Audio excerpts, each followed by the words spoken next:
ٹھنڈے ٹھنڈے سانس لیتے ہیں۔ رنج کا سبب کیا ہے؟ پریشانی کی وجہ کیا ہے؟ علماء نے لکھا ہے کہ حضور صلی اللہ علیہ وسلم کی جب اس بات پہ نظر پڑی کہ پہلے نبیوں کی امتوں کی عمریں 1000 سال، 1200 سال، 800 سال کی عمر ایک آدمی کی، اب انہوں نے نیکی کی تو اور میری امت کی عمریں 50-60 سال کی، تو مقابلہ کیسے ہوگا؟ میری امت نیکیوں میں پہلے نبیوں کی امتوں سے گھٹ جائے گی۔ حضور کریم صلی اللہ علیہ وسلم کو اس بات کا رنج ہوا۔ اللہ پاک نے فرمایا کالی کملی والے عمروں کو دیکھ کر گھبرانا، رنجیدہ نہ ہو، میرے محبوب تیرا رنج مجھ سے نہیں دیکھا جاتا، میں تیری امت کو ایک رات ایسی عطا کرتا ہوں جو 1000 مہینے سے زیادہ بہتر ہے۔ یعنی ایک رات کی اگر عبادت کسی کو مل جائے، ایک رات کا پورا جاگنا اللہ اللہ کی کسی کو توفیق ہو جائے تو 83 سال 4 مہینے کا ثواب ملتا ہے۔ شب قدر کی جو رات ہے، لیلۃ القدر کی جو رات ہے، اگر وہ رات کسی کو مل جائے اور کوئی آدمی اس میں اللہ اللہ کرے، جاگے، پروگرام بنائے، مانگنے کا وقت پروگرام بنائے، دعا اللہ سے کرے، تو فرمایا کہ ایک رات کے جاگنے پر 83 سال 4 مہینے مکمل عبادت میں گزارنے کے برابر ثواب ملتا ہے۔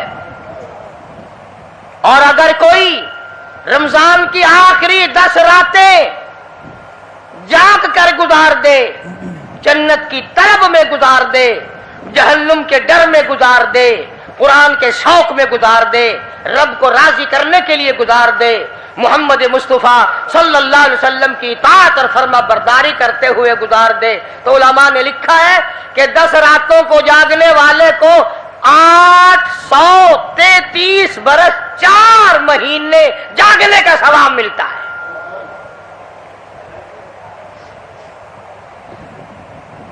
مگر دوستو یہ ساری باتیں یقین کی ہیں۔ اب تم یہ سمجھ رہے ہوں گے کہ بغیر دیکھے ہوئے جہان کی کہانیاں کہہ رہا ہے، نہ جنت دیکھی، نہ دوزخ دیکھا، نہ موت کا ذائقہ چکھا، نہ قبر کا اندھیرا دیکھا۔ اور لوگوں امام الانبیاء محبوب کبریا حضرت محمد مصطفیٰ صلی اللہ تعالی علیہ وسلم کی زبان پہ یقین کر، نبی کی بات پہ یقین کر، نبی کے فرمان پہ یقین کر، اللہ کے قرآن پہ یقین کر، اللہ کے کلام پہ یقین کر۔ خدا کی قسم تیری آنکھوں کی دیکھی بات غلط ہو سکتی ہے، کالی کملی والے کا فرمان غلط نہیں ہو سکتا۔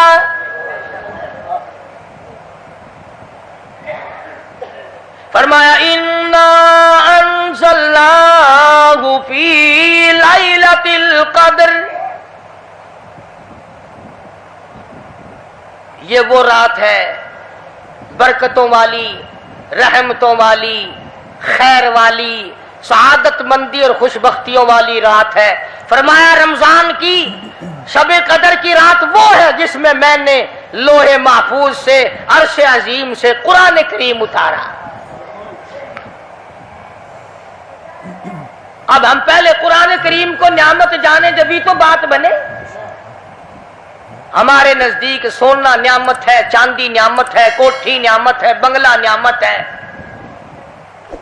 تخت و تاج نعمت ہے، خوبصورتی نعمت ہے، حسن و جمال نعمت ہے لوگوں کے نزدیک۔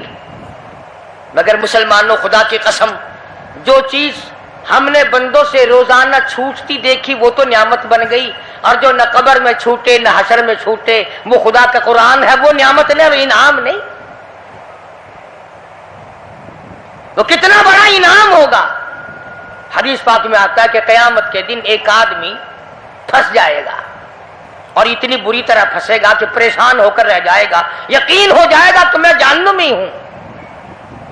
ایک بڑا خوبصورت آدمی آئے گا اور آ کے کہے گا آپ نے مجھے پہچانا؟ وہ بندہ کہے گا نہیں۔ فرمایا ٹھیک ہے تو ہے تو گناہگار، پر یاد رکھ